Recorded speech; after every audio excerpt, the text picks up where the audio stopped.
Okay, so what I've been talking about here today at the Thailand Update 2017 at Columbia University is the situation in the south. I think many people were familiar with the conflict when it broke out in a more intensive variety in 2004. Since 2004, more than 7,000 people have been killed in Thailand's southern border provinces, Pattani, Yala, and Narathiwat, but it's really dropped out of the news as a major agenda. There hasn't been so much discussion about it recently.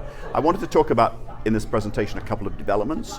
One is the fact that the people of the southern border region voted overwhelmingly against the 2016 draft constitution when they took part in the referendum on the 7th of August last year. So that was quite striking because previously people had been much more supportive of the 2007 constitution. So there was a massive swing from a big yes in 2007 to a constitution brought in under similar circumstances to a huge no vote. And that really reflected people's frustration with Article 67, which privileges Buddhism and talks about special protection for Buddhism, and a sense that their religious rights or their status within the Thai state and society might be devalued by the changes that have been taking place under the new constitution.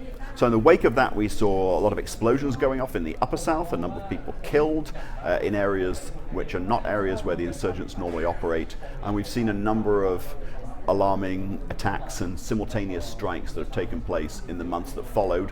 Most recently, when the new constitution was finally signed a couple of weeks ago, we also had a simultaneous attack on a lot of electricity pylons, and Pattani town actually lost power for 2 entire days. So on one level, there are some disturbing signs. I think more optimistic is that the peace talks started under the Yingluck government have continued, albeit in a different form. Under the NCPO administration, the military hasn't been able to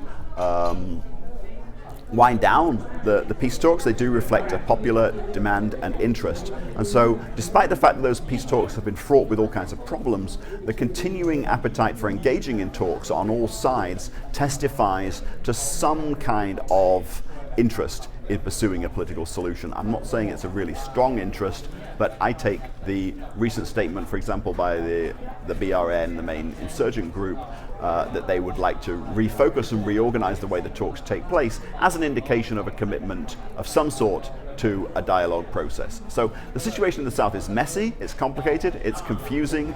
Overall, it's not very good because the new constitution is not favorable to religious minorities, but the peace talks ongoing issue is actually a source of some possible optimism that we can salvage from the situation.